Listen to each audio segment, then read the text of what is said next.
Okay, welcome back. We're getting ready to start wave 3. So wave 3, we got a first roll an event die, and the event die is a 2. All right, so for a 2, we add an attack upgrade to Darb. That's the first time we've done that. Darb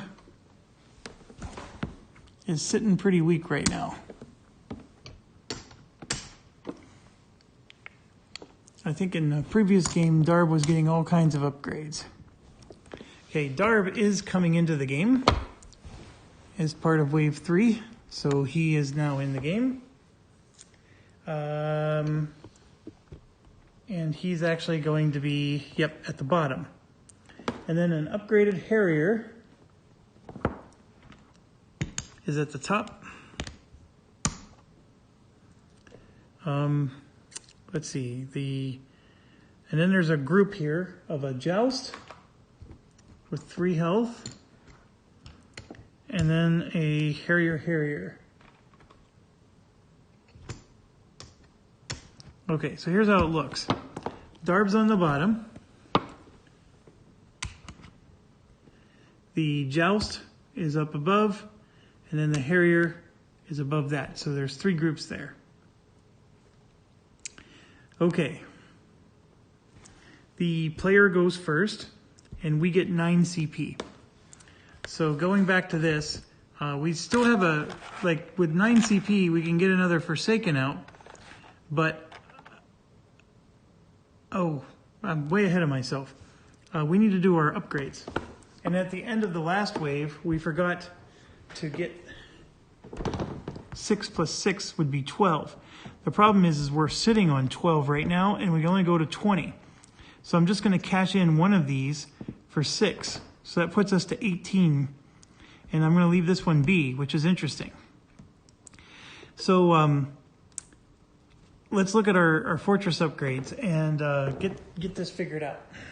So we're not ready to spend CP yet. So fortress upgrades first. And then market purchases also. That's a possibility. It's like that poison one might be interesting. But we were talking about getting the +3 source here. There's only one more wave left, and so this would only benefit us 1 round. It's better than nothing, but I'm thinking that we may want to move to something else.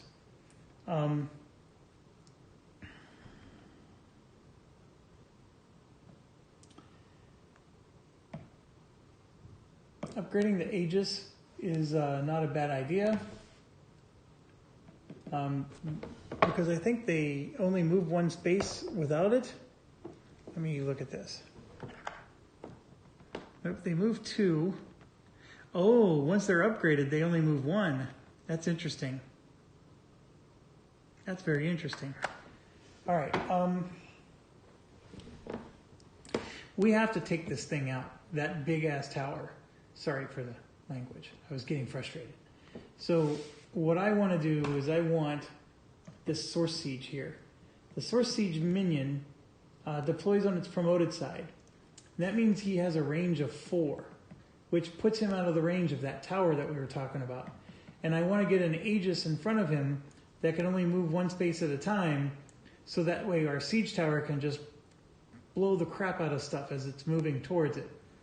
And then this also lets us build the siege tower we were talking about that we want to build. So so let's get cracking. This is 6 and that's 3. That's 9 source. So let's get that spent first. So we come over here and we're going to spend 9, and then we have 9 left. And so we're going to upgrade our smelter all the way, because when you smelt it, you dealt it.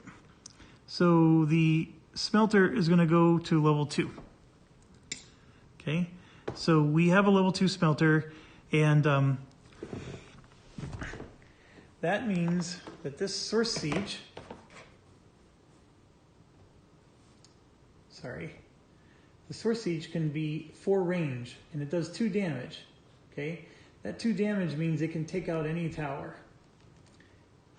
Here, it's only 3 range, which means it's in the range of that tower and can get pummeled. So I want the 4 range tower, however, that costs 6 of our CP. Okay, the next thing is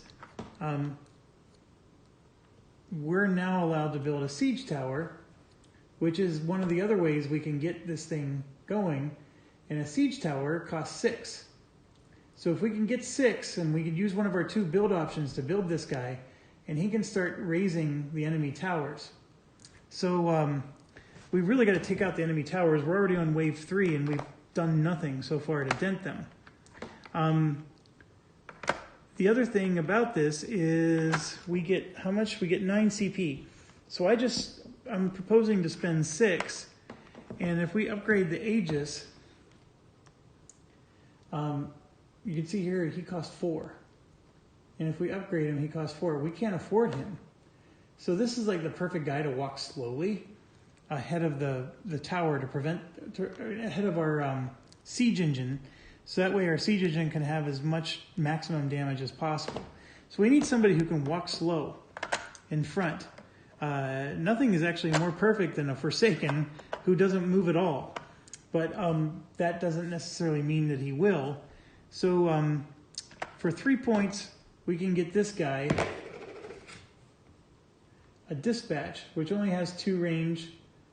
And we can get Splash if we upgrade him. And his Splash is what I think it is. It just means he deals 1 damage to all units adjacent to its target. So only the units, not the spires. It's not as exciting as you would think. So we don't need to upgrade him. But if we want to spend all of our CP perfectly, that's what we would do. We would get a Source Siege and then this guy, and we would put this guy on top so the Source Siege has to walk behind him. So 1, 2, 3 health there, and then 1, 2, 3, 5 health for the Source Siege. And we put them on top like so. Now we still have 9 CP left. So what else can we do with our 9 CP?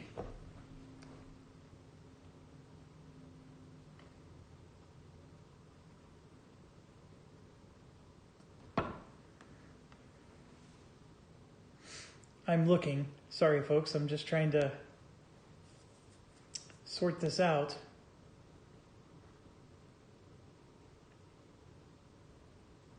I think we should just build a tower. So I want to build a siege tower. So here's my situation. I want to build a siege tower, but my hero is already destroying that tower that you see there. So I can destroy that on my own. I'm pretty sure of it. But once I destroy it, if I build a siege tower in that spot, it's going to have a range of 2.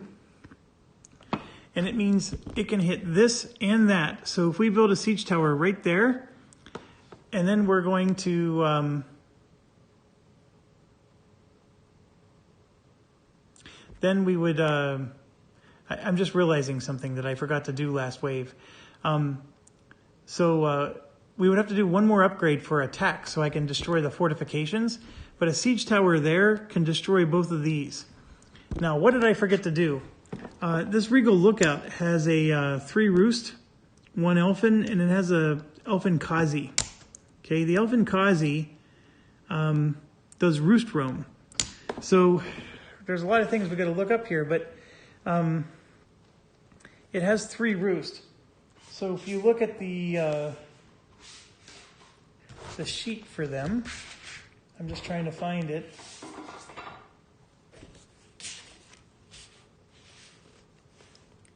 So the number of roost, it's their movement stat. And so it's a 3. Okay? So just remember that for a second. And then I'm going to show you that there's this roost room that the Elfin Kazi is going to be on its glide bomb side. And it's only going to go after a hero. So this Elfin Kazi can go 1, 2, 3. And then it would blow up on us, so we would have lost a hit point because it does 2 damage. Okay. Now, Actually, it was the glide bomb. Now, the thing that I'm being told is that a glide bomb is not an attack. And that much I would agree with, so I actually took 2 damage. So I'm down to 3 health. And what hurts is we're at the beginning of a new wave, and so another Elfinkazi shows up here, so that Elfinkazi is going to come out and attack again. And that's the part I'm talking about that hurts. I could get killed, because that Elfinkazi is going to do 2 damage to Cram, and then both of these towers are going to roll, and they may do damage. The only good news is we go first. So I'm in a pickle. A big pickle. So these siege towers cost 6 to build. I have 9. I'm going to get 3 for destroying this.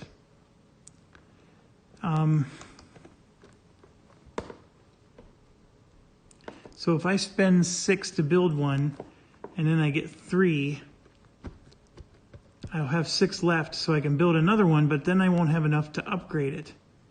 That's my problem. I need to build a siege tower here, not there, but my hero is so damaged I'm going to have to move away so I don't die. I'm going to be rolling 2 dice here. This guy's going to do 2 damage to me, which leaves me with 1 health. So if either of these towers roll 2, my game's over. I can't afford to take that on. And the towers will get to attack me before I get to attack and destroy it. So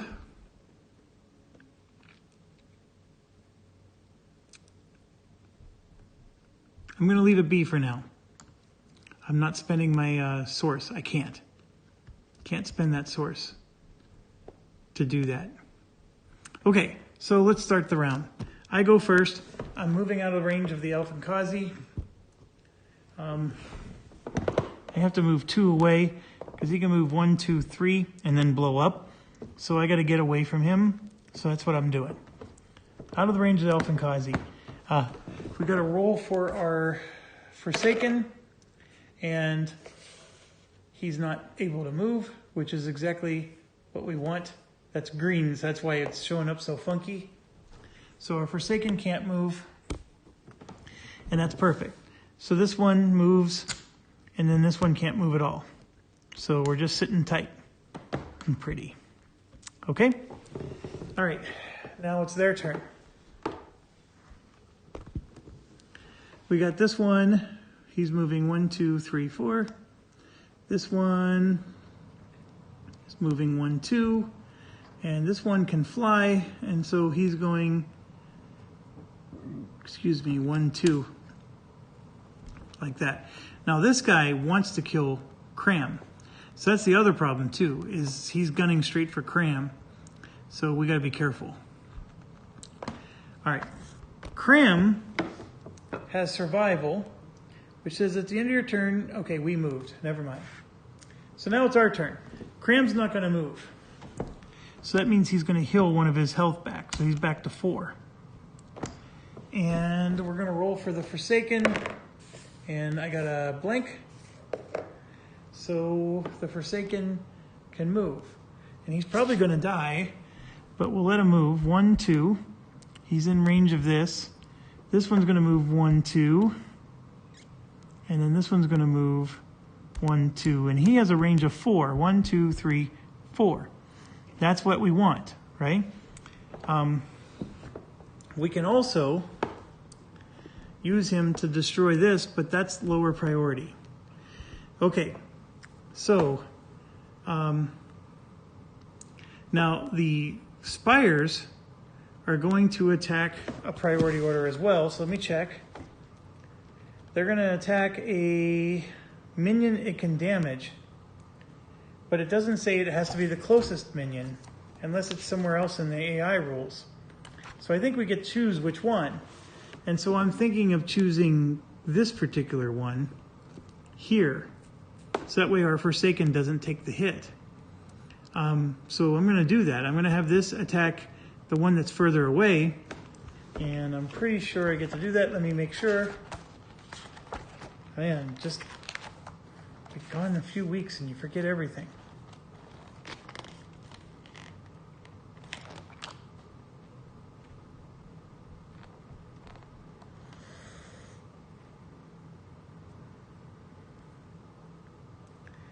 An opposing unit it can defeat. An opposing unit it can damage any other unit. If there's multiple targets, it will follow this secondary priority list. Heroes are greater than minions. In the event of a tie, it is your choice. Perfect. That's what we're going to do. So we're going to have it go after the dispatch, because the dispatch is not super powerful anyways. So this one gets to roll 2 dice against him. And as long as we don't roll 2, we're going to survive this. And we have an awesome roll here. Oh, I turned my camera sideways, but let me do it like this. So there you go. That's my setup, folks. I have a kludged up board games here. This is my camera, and it's just pointing straight down. And this is my green screen. So whenever I put my dice here, you can see that, and then like this is that thing. So that's all it is, and then there's my computer doing all the processing. I had to get some software that does this. So pretty cool. All right, I'm so used to, I've been doing this for what, 2 years now, these video series. I'm so used to picking up my camera and just going over here to roll dice. So anyways, that was my habit. So I only did one, the tower only did 1 damage because it rolled a blank. So I got super lucky. There's no other word for it. It is super lucky. Okay, so now we get to do our attacks. Unfortunately, this guy can't attack because he's not close enough, but this one can. He has a range of 4, and he's going to be able to destroy one of these fortifications.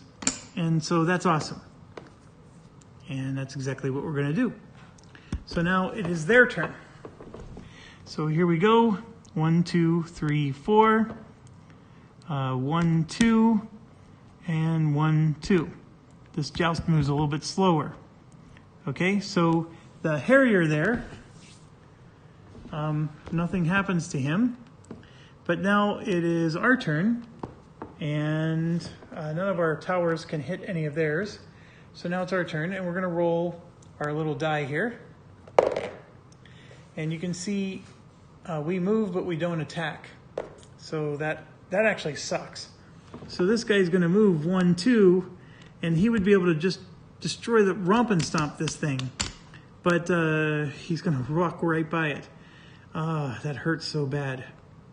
What would have taken, how much would we have had to spend to be able to upgrade that guy? Well, he was already on the board, so what do I need to do to be able to increase that Forsaken die?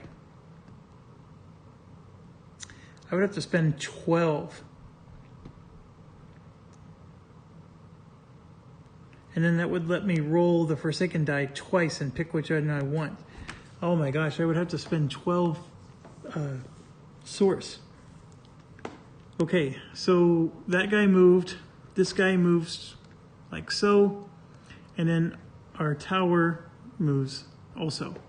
And this is the part that I'm worried about. But so here's what I'm going to do. I got, there's things in range.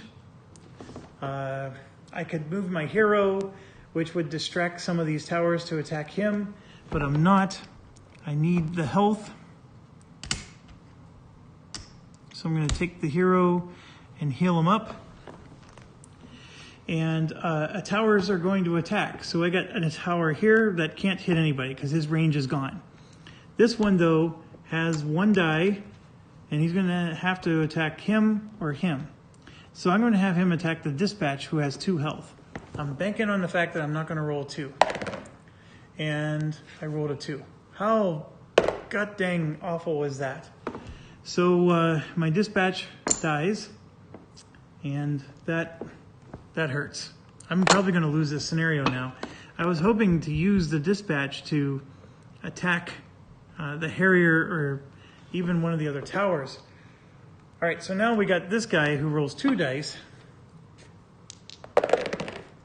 Oh my gosh, look at what I just rolled. A double blank. Well, that makes up. And by the way, he was attacking the Forsaken. So now we get to do our attacks. Like I said, the Forsaken doesn't attack because he's unruly, but our 4 range here is going to attack this one. And so we got it down. I don't know how we're going to destroy this thing, to be quite honest. But we're going to try our best here, I guess. Next, we're done with our attacks. It's now their turn. So this guy can move 1 space, and then he stops. This one here is coming after our hero, 1, 2. And this one moves 1, 2.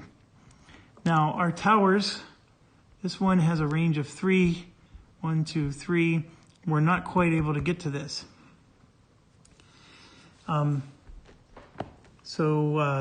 only thing that happens then is this one's going to do a quick strike, 2 damage to our Forsaken, and our Forsaken is going to retaliate and kill him.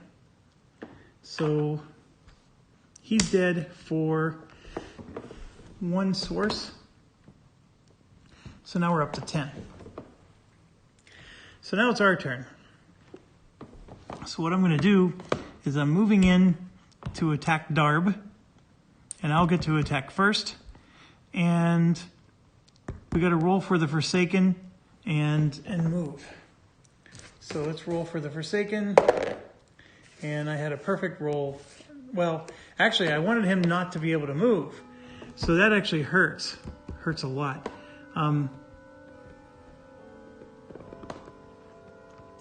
So what I'm going to do, because of this guy, I don't want my Forsaken to die. I'm going to move to there instead. So now both of these towers will attack him. The Forsaken, oh, he moves 2, so he'll transpose me. Crap, that doesn't matter. So he'll move 2 to there. My issue is this tower might kill that Forsaken, but this tower could also kill that Forsaken, so there's no point. And then this one moves 1, 2, 3 to there, and we got a world of hurt coming because there's 2 dice here, there's 1 die here, and there's 1 die there, and I don't think this thing can absorb all of it. And we have so many yellow tokens. We need more turns, we need more units, we need more time. I mean, I'm really not doing well with this scenario. So, towers get to attack. So this tower can attack the Forsaken or this one. And I think what I want to do is this tower is going to attack this. So let's see what that damage is first. And I rolled a 2.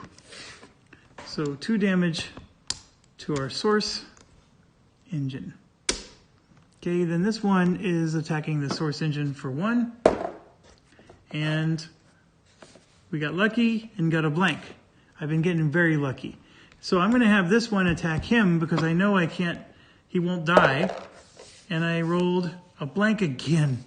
My gosh. I'm, that was pure golden horseshoe coming out of the you-know-what right there. Okay, so yeah, we get to attack now. Well, this guy has 4 attack. Oh, I can't hit a flying unit. No, no, no, no, no.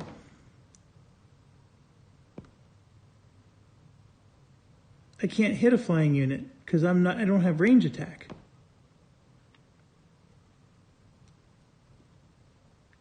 I can retaliate against the flying unit, but I can't hit it. So I'm not going to move my hero. I'm going to keep my hero here and just get back to full health. The Forsaken has the Assault ability. So Assault automatically destroys this without even attacking it. So that's unfortunate. I mean, because his Assault ability means that he would have been able to tear the crap out of a tower like this one over here, but he never got to use it. And then this one has 4 range. I could attack Darby, but Darby's actually not my threat. It's the towers. So I'm actually going to keep taking this thing down because that's my goal and my biggest threat. I really need to take that down. So I'm looking at my transport probably going to die next round. The Forsaken might die next round, but that's, at least we lived to fight another day here. Okay, so now it's their turn. So I have to let Darb attack me first. So he's moving up. This guy is moving to there, and that's it. So we don't have any towers in range of any of them, and so now they get to attack.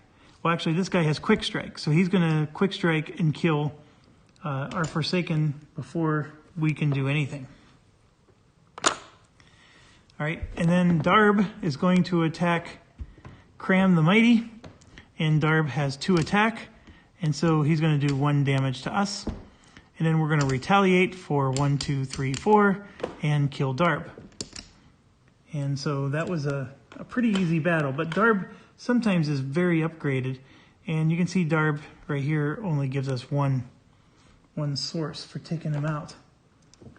But we are up to 11 source now. So I have to be really careful because this thing attacks towers.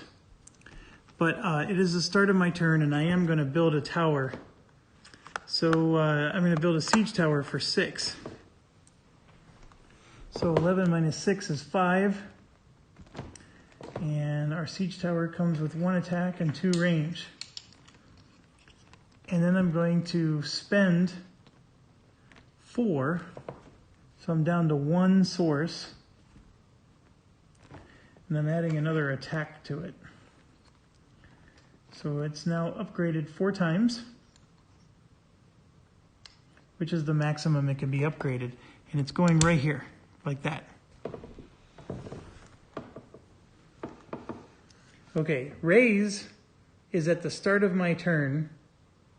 It can attack. Now what's interesting is this build, is that at the start of my turn or? Because I used both of them. I used my build action to build that tower. So start of my turn is an actual phase in the game.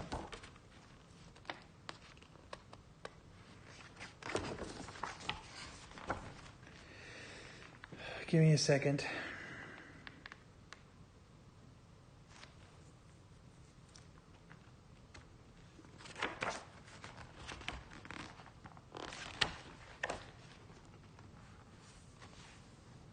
Use a limited build option. You can do it 2 times during each onslaught phase.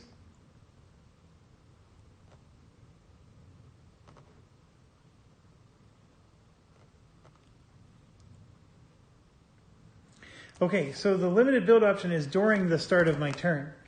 And the raise ability is during the start of my turn.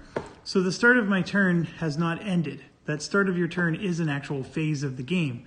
So I'm going to rule that the raise ability can be used right now. And so that's what I'm going to do. My tower does 2 attack. So I'm going to roll 2 dice. And I'm going to attack this minaret down here. And I actually did 3 damage, which doesn't do anything, but it just guarantees that I got the 2 damage I needed to take out the tower.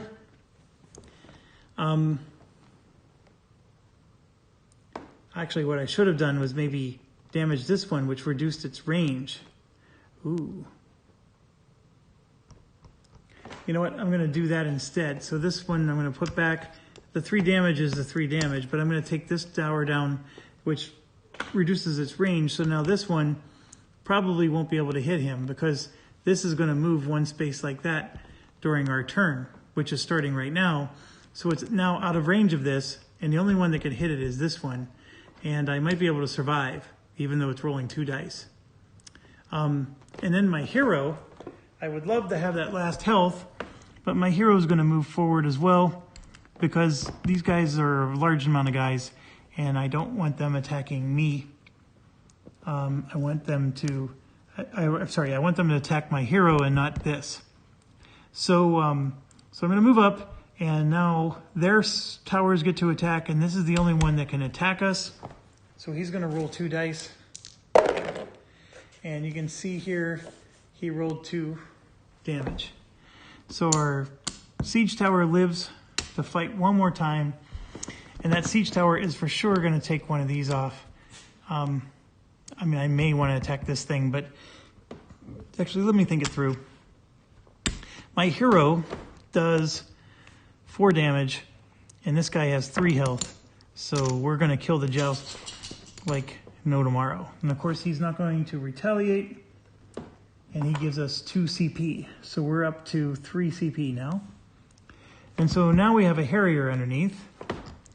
And our siege tower can take out the Harrier, but no, I really do need all the chances I can get to take out these towers. So I'm going to do that. I could have killed the Harrier.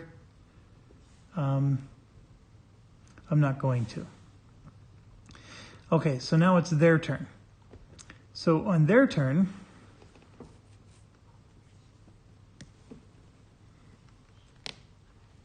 this was another rule error that I got wrong. The raise I did during their turn, because that's when that's when the spires attack. But the raise ability is specifically during my turn. So now on their turn, this thing acts like a normal tower, and it will attack the Harrier. So that's an important distinction.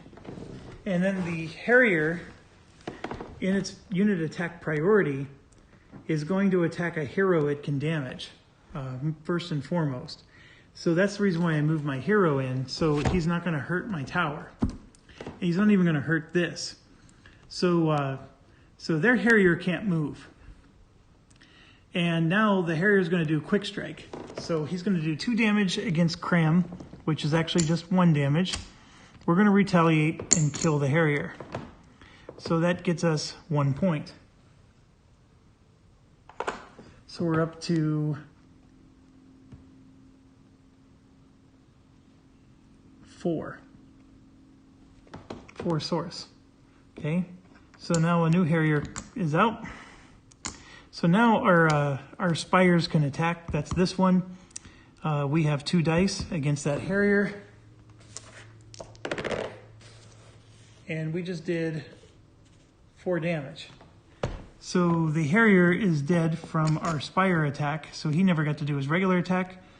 And we gained 1. So now we're up to 5 source. So here's the beauty of this. It's now our turn. And during our turn, we use our raise ability. So I'm going to roll 2 dice. I do 2 damage, and I knock another one off. And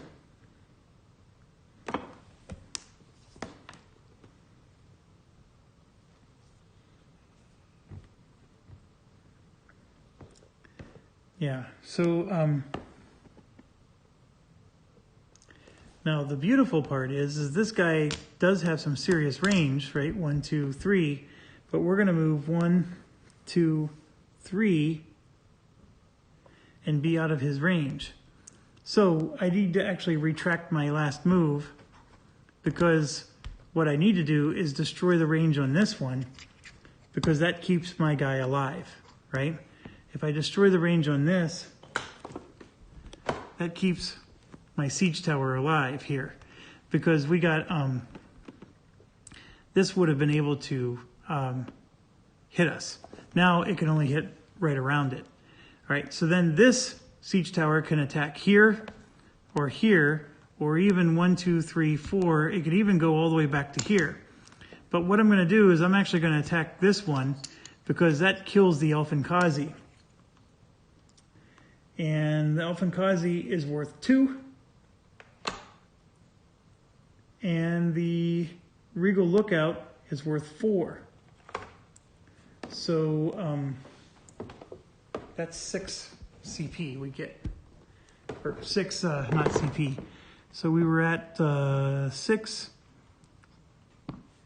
It was between 5 and 6. I'm going to say we were at 5, and we had 6. Now we're at 11. Okay. I'm just trying my hardest, folks, to keep this round going, the moment this guy dies is the moment the wave ends. So now it's their turn, and they don't have anybody to move, okay? So nothing happens there. So now it's our turn. And this one, of course, is going to move 1, 2, 3, because we have to move towards the gate, okay? But by moving to here, we are out of his range, which is awesome. And we, my hero is down 2 health. So I'm just going to do nothing with my hero and just gain that health back. So 1, yeah. So he's up to 5. And we also get to use our raise ability, which is this, right? So I could choose to attack this tower or this tower. And I think right now I want to attack this tower because this one is not a big threat at all to us. We do need to destroy the fortress as well. But I want to get the towers first. Those are very important to me. And this does have 10 health. This guy is going to eventually move in. And as soon as he attacks this thing, he's going to get retaliated against and take a damage. But for now, we're going to make this wave go. And as long as this guy doesn't die, we're actually going to be able to do a lot.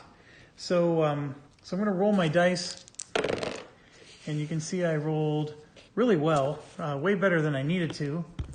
And I'm able to take this out with my raise. And this guy, with his 4 range, can take that out. So we just did 2 damage, like so.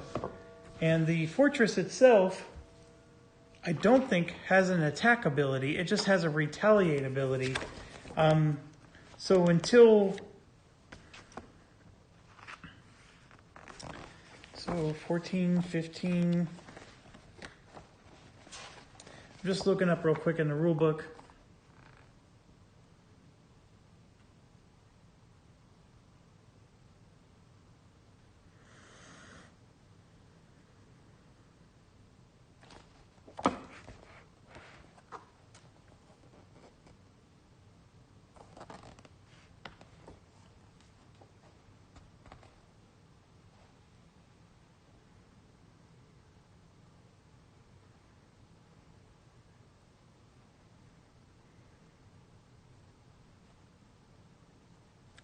Sorry.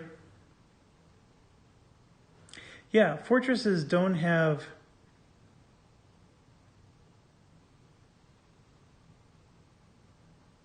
When an opposing unit attacks a fortress, reduce your gate health tracker by the amount of damage received.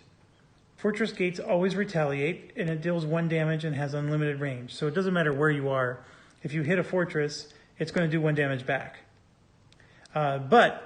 As long as I don't attack the fortress, I don't have to.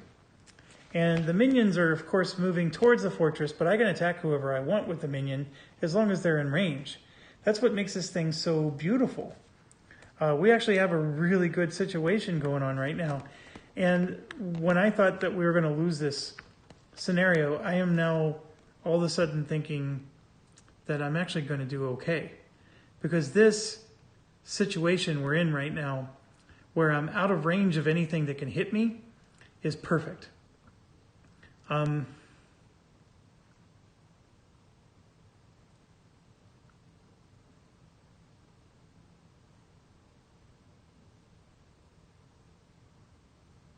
Yeah, and it's telling me that I get to choose what a unit attacks as long as it's within range, and that the only constriction I have is that the unit must attack. So this is fantastic. So we did our turn. Now it's their turn. They do nothing because this has nobody in its range, and neither does that. So now it's our turn again, and we're going to use our raise ability against this guy. So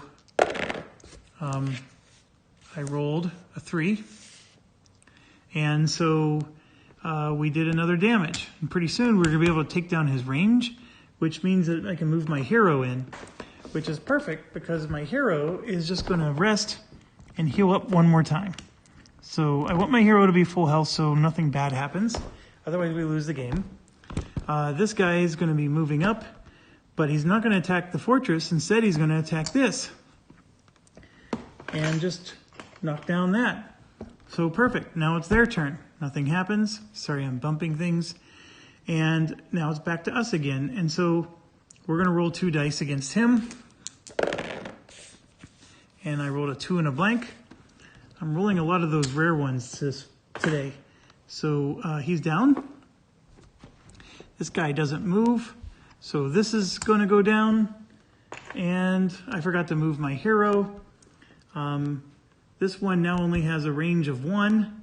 So he can only go to here. So my hero will move to there. Actually, I don't think I need to worry about that. I'm going to move my hero to there. Okay, actually I can move 3 to there. All right, so now it's their turn, nothing happens. Then we get back to our turn. You can see the 2. We only need 1 now to damage these. And then our little source siege is going to take more out. And now our hero is going to move 1, 2, 3. I don't know if I want to be attacking their gate with my hero, but we might be able to win this round. Got to think this out. So their turn, nothing happens. Gets back to our turn. You can see I have a 2 and a 1. And we take out another one. Our range dude here takes out another one. We happen to have, this goes up to mountains. So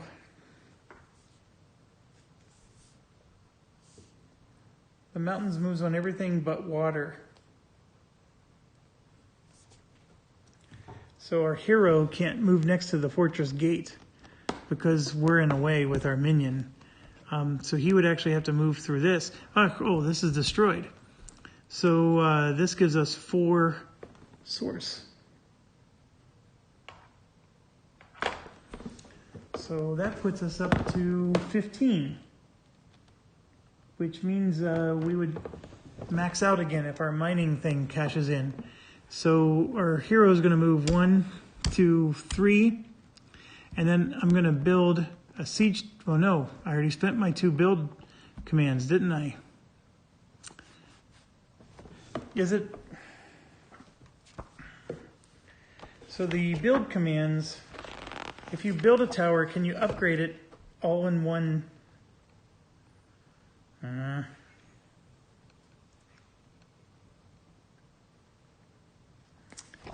11.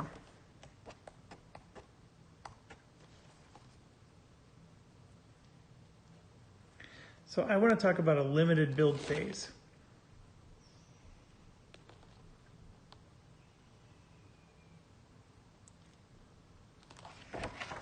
And that's not limited build. Okay. You can use a limited build option to construct or upgrade a spire. This may be done a maximum of 2 times during each onslaught phase. Limited build options during the onslaught phase may only be used to construct or upgrade a spire. Okay, sorry. Yeah, I basically I've used both of my build options. So I can't, what I wanted to do was build another tower here and start attacking this, but I can't. So I'm going to go back to our turn again. So we roll the dice and you can see there, we did enough damage. So we now completely destroyed all their towers. So we've accomplished 2 of our 3 goals. All minaret towers spires are defeated, and all air spires are defeated. So we accomplished both of our objectives just by this one thing. This guy was a beast, and there's no way to take this out other than doing those sneaky little 4-range tactics like I was doing, and then having enough other units to absorb hits. I could have just as easily lost this scenario. This is a very tough scenario. I think, because I was rewatching my rules playthrough, I think I made the comment that this was a kid glove scenario. No, there is no kid glove scenario here. This is a very tough one, but I do think I'm going to pull it off though. So anyways, we do get 3, and that's going to put us up to 18. And I have this mining outpost that gives us 6, and it's going to be useless again because we've gained so much source that we're going to hit 20. All right, so with it being our turn, this is going to be able to attack for 2 damage to the tower, so it's going to drop to 8. And then what's going to happen though is the tower retaliates, and this is going to end our wave. So this is the final turn of the wave. So we lost our unit, and this guy is going to be immortalized in a Hall of Fame. And then we could, with our hero, choose to attack. We would do 1, 2, 3, 4 damage. Yeah, why not? We're going to do 4 damage, so it's going to drop all the way down to 4, and he does 1 damage back. And that's the armor, it's unblockable damage, by the way. So I can't block that as part of the retaliate. Okay, how am I doing on time? I'm okay. So now we got to do wave 4. So first thing we do is we roll an event die. So I rolled a 2, and that event says add an attack upgrade to Darb. Well, I'm going to assume that we just don't do anything. And then it says during the build phase, add an attack upgrade to the bottom of an air spire of your choice. The heirs construct a minaret spire on a source well of your choice. Oh, so they're going to construct a minaret spire AR on a source well of your choice. So even though we destroyed them all, a new one got built. So now all of our objectives are not accomplished yet. So I can't just use my hero to destroy the fortress next round, because if I did, I would not have destroyed the tower. But I do get to pick where the tower goes. And so it's a minaret tower. It is a minaret tower that we have to build, so it's going to come out with, it says an A and an R, so an attack and a range, just like this. So it's just going to have 1 range. So it's going to look like that. All right, and for sure, without a doubt, I want to put it within range of my raise here.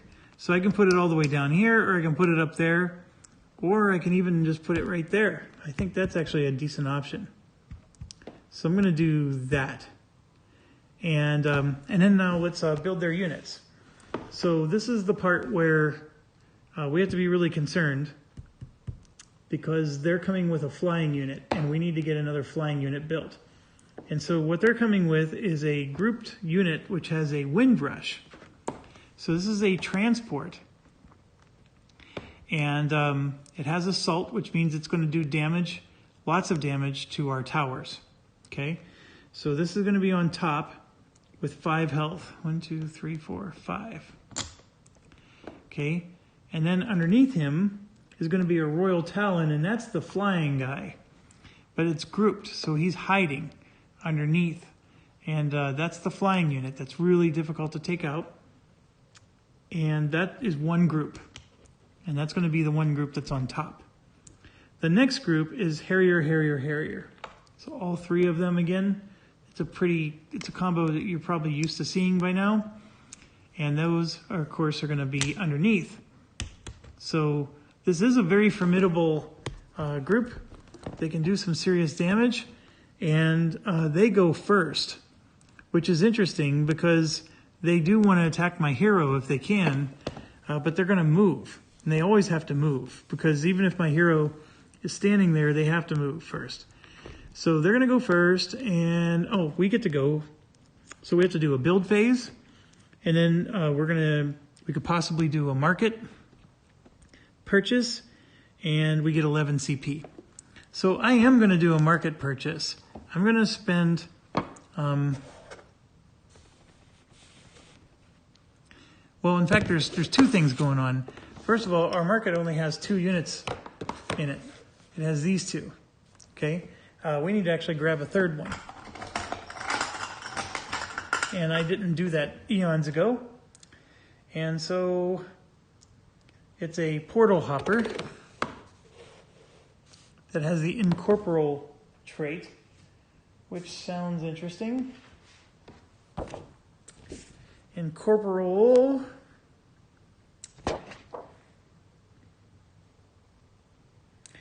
It's not on here, so it must be a portal. This must be a portal seeker one. I don't see this. Yeah, it is, because it's got the little expansion symbol in it. So incorporeal, how do you pronounce that? Only adjacent units and spires may attack this unit. Well, that's pretty awesome. And it can pass through opposing units, but it can't end its turn with an opposing unit, and it's hex. If it passes through an opposing unit, it steals a source from that faction as it passes through. And I'm going to assume that if it's an AI, that you still steal a source, because AIs don't use source, but I'm going to assume that they do have some for you to steal. Otherwise, that would be a silly unit. It's interesting, and I maybe would have bought it on a previous round, because, you know, I can only buy one thing from the market, and unless I had upgraded my market abilities, which is one of my fortress upgrades. So I think what I'm going to do is, because I don't have a lot of, and then here's the other thing, you can only have 6 towers in a co-op game, or in a solo game. We're only allowed 6 spires. So right now we have 2. So what I'm thinking, and the reason I said that is I think I want to get this one. This is a low-cost spire. It does poison damage to people around it. You know, it's just that annoying thing that's going to, you know, affect the units as they're flying by or walking by, and, you know, it's that every little bit helps kinds of thing. So, and it only costs 2, so I'm going to do that. I'm going to spend 2 for that. And let's get these out of the way. So, I'm going to spend 2 to go down to 16. And it comes with a fortification and an attack. Now, where should I put it? I think the best place to put it is actually right here. Because even though it has no range, it can get this. Now, what would have been interesting is if I would have bought, you know, something like this, and you can actually try to, I mean, you can't block the roads, but if you found a way to, you know, just take this one out, block that. Actually, if you did something, well, that doesn't work either. But if you would just been able to block this, then you can force them to walk all the way around you. But it just didn't work out that way. That's okay. This is not a scenario to get cute with the landscapes. I don't know how useful this is going to be, but it's there. And it has 3 pips on it, so I could add like a range to it, which would help. Because then with range, it can really poison more than just this. So, in fact, I can do that right now. That would cost me 3.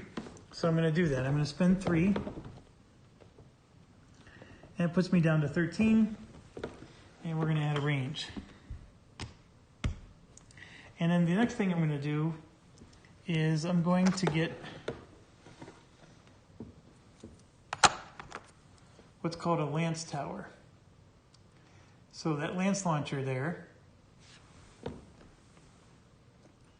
so you can see that that lance launcher has an air defense, which means I can take out flyers. It costs 6 though. So I'm going from 13 down to 7. And this guy takes out flyers. And you can see he has 1 attack, 1 range, but he has 4 pips. So what I'm going to do is it would cost me 3 to add a third one and 4 to add a fourth one. So I'm going to spend 3 to add an attack, and then 4 to add another range. Okay. Now I forgot to take this mining tower back. It's the very last. This is the final wave, so there was no point in keeping a mining tower going. So by taking the mining tower back, that means that normally I'd be down to 0, but now I'm actually at 2 because I was at 18 and the mining tower gives me 6, but I can only keep 20. So I have 2 left, and that's all I'm trying to say. Okay, so where the heck did I just put this thing?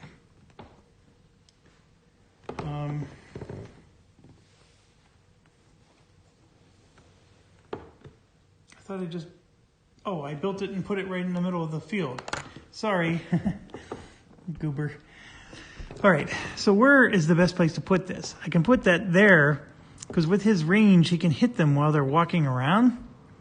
And I think that is what I want to do. I want to put him there. So my goal is I need to get the flyer exposed. Although the flyer will fly right by him. But here's the thing. He can still hit the flyer while the flyer is attacking our castle. That's the reason why I like him there. The other thing I could do is put him here. So as the flyer approaches the fortress, he's definitely one of the siege, the arrow towers that are shooting back, but I would like to be able to hit him before he even gets to the fortress. So this is called style points, right? We don't even want to lose any fortress points. So I'm down to 2, which is not enough to buy anything.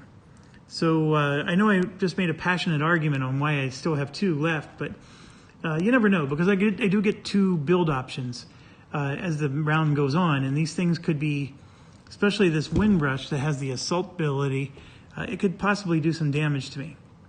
So, okay, they go first. So this guy moves 4 spaces. So 1, 2, 3, 4. He's declaring a thumb war, and he has a lot of health. This one moves 4, 1, 2, 3, and then has to stop. Okay, so now we get to attack with our towers, and this guy is in range of this particular tower, so we're going to roll 2 dice.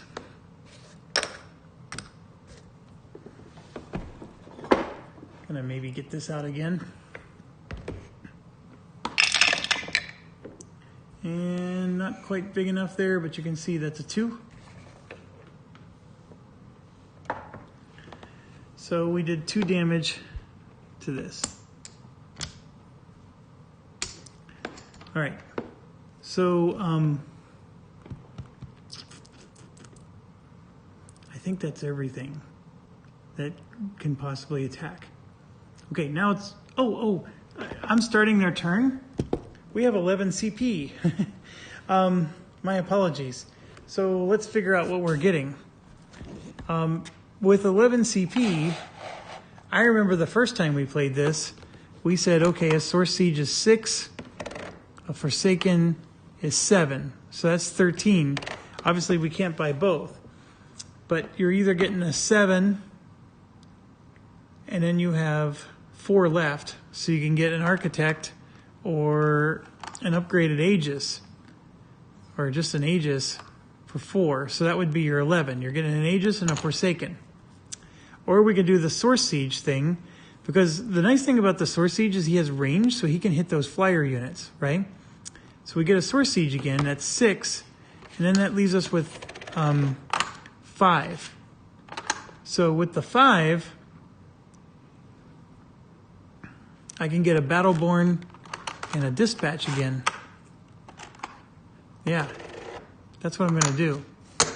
So I don't know if that was very helpful putting that tray over there, but I'm basically getting these, a Battleborn, a Dispatch, and a Source Siege. This has the 4 range, so it can pluck flying units down. He has 2 range. It can also pluck, but he's not as strong. The Battleborn, he's basically just going to be cannon fodder, and he only moves at a 2, so he can slow things down. And I'm going to ungroup everybody, so they're all going to walk separately because I don't need this to move fast. I actually want him to move slow. So 2, 2, and 1, 2, 3, 4, 5. So those are our units. Okay, so now it is our turn. And first thing I'm going to do is with this tower, I'm going to raise their tower. And I have to because they're coming at me with something that's going to attack. Oops, I rolled the 2 absolutely wrong dice there. There we go. I rolled a 3, which is enough to take out the range on this guy. So their tower won't be able to do a lot. And I'm going to move my minions first. This one's going to move 2. This one's going to move 2. And that one's going to stay put. Okay, so now what do I do with my hero? Well, I think I'm going to move up and cause some havoc. So I'm going to go up and I can kill their wind rush, and I will. So 1, 2, 3 damage and kill the wind rush, which is interesting. We don't get anything for it. But it is gone, and what happens is we now get the Royal Talon exposed, so the flying unit is now available for us to take out. And the flying unit does not have the assault ability, so it won't do as much damage to our tower.